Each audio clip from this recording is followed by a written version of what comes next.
আপনারা দেখছেন যে যেই রাজপথে প্রতি সেকেন্ডে যে পরিমাণে গাড়ি চলাচল করতো, আজকে সেই ঠিক রাজপথে হোটেল ইন্টারকন্টিনেন্টালের যে চত্বর, সেই চত্বরের সামনেই চলছে স্টুডেন্টদের সে বাংলা ব্লকেটকে কেন্দ্র করে অবস্থান কর্মসূচি। এবং আজকে তারা হচ্ছে যে এই রাজপথে ঠিক এমন একটি গুরুত্বপূর্ণ পয়েন্টে তারা হচ্ছে যে ক্রিকেট খেলছে। এবং এই কেউ কি কখনো কল্পনা করতে পেরেছে যে এই রকম একটি মূল যেটা কেন্দ্র, ঢাকা শহরের একটি কেন্দ্রবিন্দু, যেটা হচ্ছে শাহবাগের পরেই হচ্ছে যে এই হোটেল ইন্টারকন্টিনেন্টাল, এই কন্টিনেন্টালের এই চত্বরে প্রতি সেকেন্ডে যে পরিমাণের হাজার হাজার গাড়ি যেখান দিয়ে পাস করে যায়, আসা যাওয়া করে। এখানে হচ্ছে যে একটি জিনিস বলে রাখি, হোটেল ইন্টারকন্টিনেন্টালের এই চত্বরে কতটি রাস্তার মুখ, 1 2 3 4 5 6 7। এই হোটেল ইন্টারকন্টিনেন্টালের এই জায়গাটায় প্রায় হচ্ছে যে 60টি রাস্তার মুখ।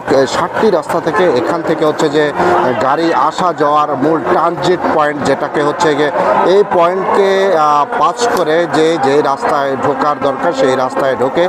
এই 60টি রাস্তার মুখ হচ্ছে যে হোটেল ইন্টারকন্টিনেন্টালের সেই চত্বর। সেই চত্বরেই তারা হচ্ছে যে বাংলা ব্লকেটকে কেন্দ্র করে তারা এখন খেলছে ক্রিকেট। এবং আপনারা দেখছেন যে যে সমস্ত সাধারণ মানুষ পায়ে হেঁটে আসতেছে, তারা হচ্ছে যে তাদের কোনো কর্মস্থলে বা কোনো কাজে তারা বেরিয়েছিল, কিন্তু তাদের ওই রকম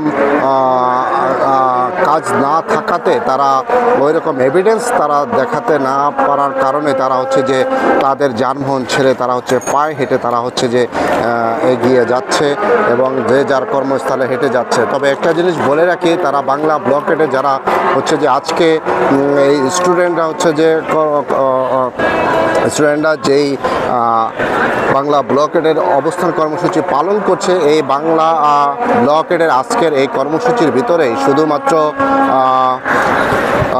যে ঢাকা শহরের ভিতরে সব ধরনের যান চলাচল থেকে শুরু করে এবং রেল সংযোগ তারা হচ্ছে যে আজকে চলাচল করতে দিচ্ছে না সারা বাংলাদেশে। তবে রেলের কথা যদি চলে আসে, তবে তারা তাদের আওতায় তারা হচ্ছে যে আজকে রাখেনি হচ্ছে যে ঢাকা শহরের যে মেট্রো রেল, এই মেট্রো রেল ঠিকই আজকে তারা হচ্ছে যে এটার আওতায় তাদের বাংলা ব্লকেটের আওতায় রাখেনি।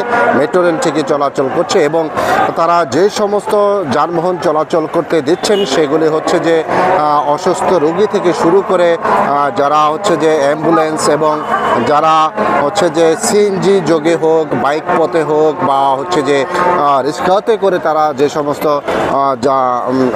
তাদের হসপিটাল এগুলি যাচ্ছেন এবং ডাক্তারের কাছে যাচ্ছেন, তারা হচ্ছে যে সঠিক প্রেসক্রিপশন এবং এভিডেন্স দেখিয়ে তারা হচ্ছে যে সেই যানবাহনগুলি তারা চলাচল করতে দিচ্ছেন এবং এটা তারা অব্যাহত রেখেছেন। এবং আজকে যেহেতু তারা হচ্ছে যে গতকাল থেকেই তারা হচ্ছে যে এটা ডিক্লেয়ার করে আসছেন, তারা হচ্ছে যে আজকে বাংলা ব্লকেটের সকাল 10টা থেকে সন্ধ্যা অবধি পর্যন্ত এই বাংলা ব্লকেট অবস্থান কর্মসূচি পালন করবেন। তো যারা ঢাকা শহরে যে স্থানে যারা কর্মচারী বা কর্মস্থলে যাচ্ছেন এবং চাকরিজীবী যারা আছেন, তারা হচ্ছে যে সকাল 10টা বাজার আগেই তারা হচ্ছে যে তাদের কর্মস্থলে তারা পৌঁছে গিয়েছেন। এবং আপনারা দেখছেন যে যারাই পরে বেরিয়েছেন বা অন্য অন্য কাজে যারা বেরিয়েছেন, তারাই আজকে এই বাংলা ব্লকেটের বেরিয়াতে পড়েছেন এবং তাদের কোনো উপায় না থাকার কারণেই তারা হচ্ছে যে একেবারে পায়ে হেঁটে তারা হচ্ছে যে এগিয়ে যাচ্ছেন।